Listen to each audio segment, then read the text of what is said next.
जय हिंद बच्चों। तो आप सभी का आज का क्लास में स्वागत है।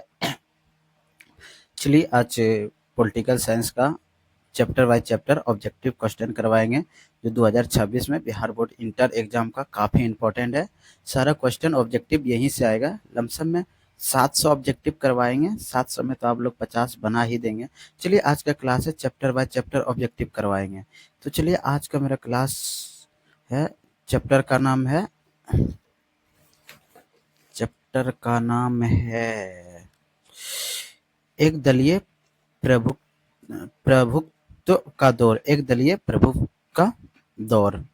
चलिए फर्स्ट नंबर मेरा क्वेश्चन क्या है। वीडियो को स्किप मत करें, क्लास को स्किप मत, काफी इंपॉर्टेंट क्लास है दोस्तों, काफी स्टूडेंट क्लास है। सारा क्वेश्चन यहीं से आएगा। आप लोग एकदम क्लास को स्किप मत के फुल क्लास कीजिए। जब भी अगर कीजिएगा ना पूरा क्लास कीजिए। यहाँ से 20 को ऑब्जेक्टिव क्वेश्चन करवाएंगे। 20 में तो 100% 5 या 6 लड़ ही जाएगा, कंफर्म 100% गारंटी देता हूँ। तो चलिए आज का क्वेश्चन मेरा क्या है। भारत के दूसरे राष्ट्रपति कौन थे? भारत के दूसरे राष्ट्रपति कौन थे? चलिए इसका आंसर क्या होगा देखते हैं। Option number A Zakir Hussain, option number B Radha Krishnan, option number C Shankar Dayal Sharma, option number D R Venkataraman. तो इसका राइट आंसर क्या होगा? Option number B Radha Krishnan. चलिए दूसरा नंबर क्वेश्चन क्या है। भारत के द्वितीय आम चुनाव कब हुआ था? भारत के द्वितीय आम चुनाव कब हुआ था?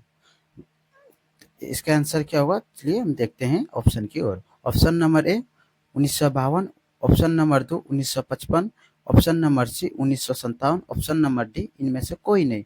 इसका राइट आंसर क्या होगा? 1957। सी राइट आंसर क्या होगा? 1957। पहला हुआ था 1952 में, चुनाव आयोग का गठन हुआ था 1950 में, पहला आम चुनाव हुआ था 1952 में, और दूसरा आम चुनाव हुआ था 1957। 5 साल में होता है। तो पहला हुआ 52 और 5 कितना हुआ? 57। चलिए तीसरा नंबर क्वेश्चन क्या है। कौन भारतीय व्यक्ति भारत का गवर्नर जनरल था? कौन भारतीय व्यक्ति भारत का गवर्नर जनरल था? चलिए इसका राइट आंसर क्या होगा देखते हैं। Option number A C R Das, option number B C Rajagopalachari, option number C Pandit Jawaharlal Nehru, option number D इनमें से कोई नहीं। इसका राइट आंसर क्या होगा? Option number B C Gopalacharya.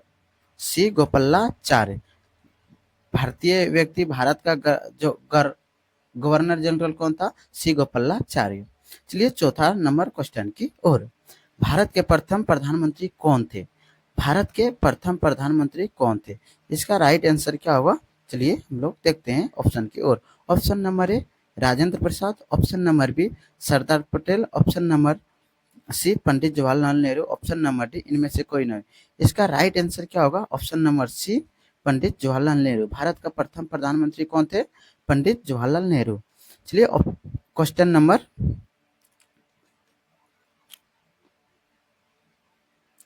Number 5 क्या है? क्वेश्चन नंबर 5 क्या है? चलिए इसका देखते हैं। 1885 ईस्वी में किस राजनीतिक दल की स्थापना हुई थी? 1885 ईस्वी में किस राजनीतिक दल की स्थापना हुई थी? चलिए इसका आंसर क्या होगा? ऑप्शन की ओर बढ़ते हैं। Bharatiya Rashtriya Congress, option number A, option number B Muslim League क्या, option number C BJP, option number D Janata party. चलिए इसका राइट, मुस्लिम लीग का स्थापना कब हुआ था? 1906 में। मुस्लिम लीग का स्थापना कब हुआ था? 1906 में। और भारतीय राष्ट्रीय कांग्रेस का स्थापना कब हुआ था? 1885 में। और बीजेपी का कब हुआ था?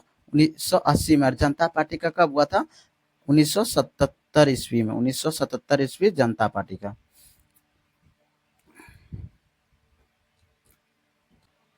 चलिए क्वेश्चन नंबर 6। क्वेश्चन नंबर 6 क्या है? 1930 ईस्वी में गांधी जी ने किस आंदोलन की शुरुआत की थी? 1930 ईस्वी में गांधी जी ने किस आंदोलन की शुरुआत की थी? चलिए इसका आंसर क्या होगा? क्वेश्चन ऑप्शन की ओर जाते हैं। ऑप्शन नंबर ए सवनीय आज्ञा आंदोलन, ऑप्शन नंबर बी भारत छोड़ो आंदोलन, ऑप्शन नंबर सी स्वराज आंदोलन, ऑप्शन नंबर डी असहयोग आंदोलन। तो चलिए इसका राइट आंसर क्या होगा? असहयोग आंदोलन का हुआ था 1920 ईस्वी में। 1930 में कौन सा आंदोलन हुआ था? सवनीय आज्ञा आंदोलन। इसका राइट आंसर क्या हो जाएगा? Option number A, option number ए। इसका राइट आंसर क्या होगा? ऑप्शन नंबर ए। इसका राइट आंसर क्या होगा? ऑप्शन नंबर ए। इसका राइट आंसर क्या होगा? ऑप्शन नंबर ए। चलिए 7वां नंबर क्वेश्चन क्या है? भारतीय संविधान को कब लागू किया गया था? भारतीय संविधान को कब लागू किया गया था? भारतीय संविधान को कब लागू किया गया था? इसका राइट आंसर क्या होगा? ऑप्शन की ओर बढ़ते हैं। ऑप्शन नंबर ए 26 जनवरी 1950, ऑप्शन नंबर बी 26 जनवरी 1951, ऑप्शन नंबर सी 26 जनवरी 1952, ऑप्शन नंबर डी इनमें से कोई नहीं। इसका राइट आंसर क्या होगा? 26 जनवरी 1950, ऑप्शन नंबर ए। भारतीय संविधान का पहला बैठक कब हुआ था? 1946 ईस्वी में। संविधान बन के तैयार कब हुआ था? 1949 में। और लागू कब हुआ था? 1950 ईस्वी में। चलिए क्वेश्चन नंबर 8 की ओर। भारत के प्रथम उपराष्ट्रपति कौन थे? भारत के प्रथम उपराष्ट्रपति कौन थे? इसका राइट आंसर क्या होगा? चलिए देखते हैं। Option number A doctor S Radhakrishnan, option number B doctor Zakir Hussain, option number C VP Giri, option number D doctor Shankar Dayal Sharma. इसका राइट आंसर क्या होगा? Option number A doctor S Radhakrishnan. चलिए क्वेश्चन नंबर 9 की ओर। मुस्लिम लीग की स्थापना कब हुई थी? मुस्लिम लीग की स्थापना कब हुई थी? इसका आंसर पहले हम बता चुके हैं, आप लोग इसका आंसर कमेंट में बताएं। चलिए क्वेश्चन नंबर 10 की ओर। ऑन लिबर्टी शीर्षक पुस्तक के लेखक कौन है? ऑन लिबर्टी शीर्षक पुस्तक के लेखक कौन है? इसका राइट आंसर क्या होगा? चलिए ऑप्शन की ओर आंसर की ओर बढ़ते हैं। ए नंबर एसन J S Mill, option number B Bentham, option number D Pluto, option number D Mars. इसका राइट आंसर क्या? Option number A J S Mill. चलिए क्वेश्चन नंबर 11 की ओर। 11 नंबर मेरा क्वेश्चन क्या? निम्नलिखित में से कौन एक राज्य का तत्व नहीं है? निम्नलिखित में से कौन एक राज्य का तत्व नहीं है? चलिए इसका आंसर क्या होगा? आंसर की ओर बढ़ते हैं। ऑप्शन नंबर ए भूभाग, ऑप्शन नंबर बी जनसंख्या, ऑप्शन नंबर डी संप्रभुता, ऑप्शन नंबर डी डी राजनीतिक दल। इसका राइट आंसर क्या होगा? इसका राइट आंसर क्या होगा? ऑप्शन नंबर डी राजनीतिक दल। इसका एक राज्य का तत्व नहीं है। Option number D right answer. चलिए क्वेश्चन नंबर 12 की ओर। चुनाव अंक कोटा निकालकर मतों की गणना किस प्रणाली के अंतर्गत की जाती है? इसका चलिए आंसर क्या होगा? देखते हैं आंसर की ओर। ऑप्शन नंबर ए साधारण बहुमत प्रतिनिधित्व प्रणाली, ऑप्शन नंबर बी अस्पष्ट बहुमत प्रतिनिधित्व प्रणाली, ऑप्शन नंबर सी संचयी मत प्रणाली, ऑप्शन नंबर डी अनुपातिक प्रतिनिधित्व प्रणाली। इसका राइट आंसर क्या होगा? Option number D. 13 number question क्या? किसने कहा स्वतंत्रता हमारा जन्मसिद्ध अधिकार है? किसने कहा स्वतंत्रता हमारा जन्मसिद्ध अधिकार है? चलिए इसका आंसर क्या होगा? ऑप्शन की ओर बढ़ते हैं। Option number A Sardar Patel, option number B Bhagat Singh, option number C Tilak, option number D Chandrashekhar Azad. इसका राइट आंसर क्या होगा? ऑप्शन नंबर सी तिलक। तिलक ने कहा था कि स्वतंत्रता हमारा जन्मसिद्ध का अधिकार है। चलिए क्वेश्चन नंबर 14 की ओर। भारत के प्रथम विदेश मंत्री कौन थे? भारत के प्रथम विदेश मंत्री कौन थे? चलिए इसका आंसर क्या होगा? ऑप्शन की ओर जाते हैं, बढ़ते हैं। A number option Kris Menon, option number B Sardar Patel, option number C Pandit Nehru, option number D doctor Rajendra Prasad. इसका राइट आंसर क्या होगा? भारत के प्रथम विदेश मंत्री कौन थे? पंडित जवाहरलाल नेहरू सॉरी। चलिए क्वेश्चन नंबर 15 की ओर। राज्यसभा का सभापति होता है, राज्यसभा का सभापति होता है, कौन होता है? इसका आंसर देखते हैं। चलिए ऑप्शन की ओर। ऑप्शन नंबर ए राष्ट्रपति, ऑप्शन नंबर बी उपराष्ट्रपति, ऑप्शन नंबर सी प्रधानमंत्री, ऑप्शन नंबर डी मुख्य न्यायाधीश। इसका राइट आंसर क्या होगा? ऑप्शन नंबर बी उपराष्ट्रपति होते हैं राज्यसभा का सभापति। चलिए क्वेश्चन नंबर 16 की ओर। राज्य का संवैधानिक अध्यक्ष कौन होता है? राज्य का संवैधानिक अध्यक्ष कौन होता है? राज्य का संवैधानिक अध्यक्ष कौन होता है? चलिए इसका आंसर क्या होगा? देखते हैं। ऑप्शन नंबर ए मुख्यमंत्री, ऑप्शन नंबर बी राज्यपाल, ऑप्शन नंबर सी उच्च न्यायालय के मुख्य न्यायाधीश, ऑप्शन नंबर डी प्रधानमंत्री। इसका राइट आंसर क्या होगा? राज्यपाल। राज्य के संवैधानिक अध्यक्ष कौन होता है? राज्यपाल होता है, मुख्यमंत्री नहीं होता है दोस्तों। चलिए क्वेश्चन नंबर 17 की ओर। भारत में किस तरह के दलीय व्यवस्था है?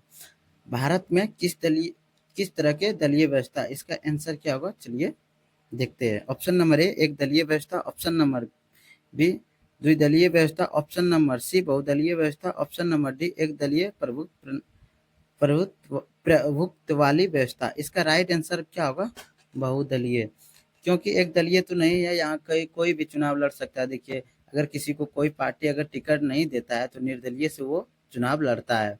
एक दलीय प्रणाली कहाँ? स्विट्जरलैंड में है, इंग्लैंड में है, अमेरिका में है, लेकिन भारत हमारा बहुदलीय है। कोई भी चुनाव लड़ सकते हैं।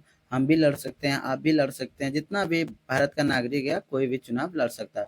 क्योंकि देखिए कई बार आप लोग सुनते हो कि फलाना पार्टी से इसको टिकट नहीं मिला, ये निर्दलीय से लड़ गया। यही है, भारत बहुदलीय व्यवस्था है। चलिए क्वेश्चन नंबर 18 की ओर। भारत में 1946 की अंतरिम सरकार किस योजना के तहत बनी थी?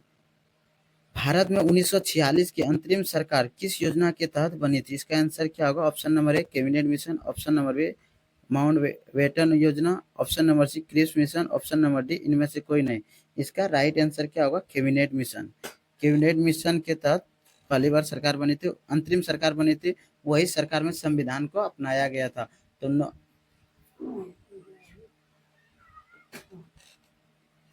चलिए क्वेश्चन नंबर 19। स्वतंत्र भारत के गवर्नर जनरल कौन थे? स्वतंत्र भारत के गवर्नर जनरल कौन थे? इसका आंसर क्या होगा?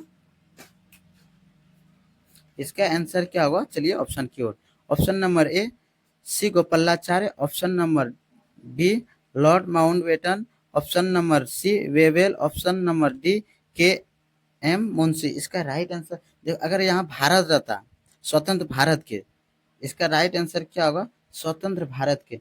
इसका राइट आंसर आप लोग कमेंट में बताएं, इसका आंसर क्या होगा। देखते हैं कौन कौन सही जवाब देते हैं। अगर क्लास अच्छा लगे तो इस चैनल को सब्सक्राइब करें। फेसबुक माध्यम से देख रहे हैं तो फेसबुक पेज को फॉलो करें।